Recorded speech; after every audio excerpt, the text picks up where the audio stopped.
Setiap tahun, rakyat Indonesia membayar pajak. Dari pedagang kecil, buruh, hingga pengusaha besar. Pajak adalah sumber utama APBN, mencapai lebih dari 2.300 triliun pada tahun 2025. Namun, di balik angka fantastis itu, masih ada pertanyaan besar. Kemana perginya uang negara? Kenapa pembangunan tak sebanding dengan pengeluaran? Jawabannya seringkali bermuara pada satu kata, korupsi. Menurut data resmi Kementerian Keuangan, lebih dari 70% pendapatan negara berasal dari pajak. Dana ini digunakan untuk pendidikan, kesehatan, infrastruktur, dan subsidi rakyat. Namun, laporan BPK dan ICW menyebut kerugian negara akibat korupsi sepanjang 2024 mencapai lebih dari 45 triliun. Itu berarti sebagian keringat rakyat hilang hanya karena segelintir pejabat rakus.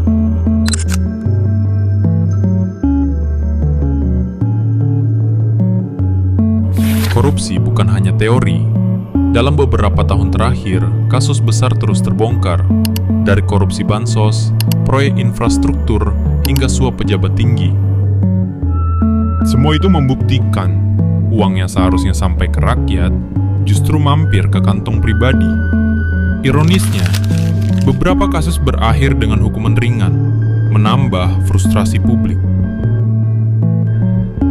Dampak korupsi nyata terasa di kehidupan rakyat kecil.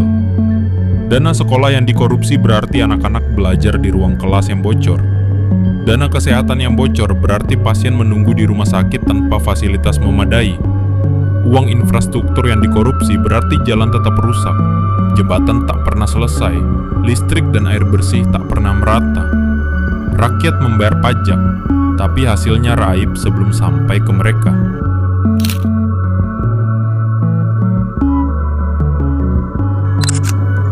Korupsi adalah pengkhianatan terhadap rakyat.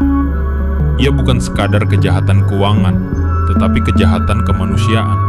Karena setiap rupiah yang hilang adalah hak rakyat yang dirampas. Jika korupsi bisa ditekan, ekonomi Indonesia bisa tumbuh lebih cepat. Layanan publik akan lebih adil. Kepercayaan investor meningkat. Dan cita-cita menuju Indonesia Emas 2045 menjadi nyata. Namun, tanpa keberanian hukum yang tegas, semua hanya ilusi. Rakyat sudah membayar kewajibannya melalui pajak. Kini, giliran negara membayar hutangnya dengan menindak tegas para koruptor. Pertanyaan sederhana masih menggantung. Rakyat bayar pajak, koruptor kaya raya. Kemana perginya uang negara? Jawabannya jelas. Ia dirampas oleh mereka yang tak pernah kenyang. Dan selama korupsi masih jadi budaya, rakyat hanya bisa menunggu keadilan. Saatnya bersuara, saatnya melawan. Karena uang negara adalah uang rakyat, dan hak rakyat tidak boleh lagi dirampas.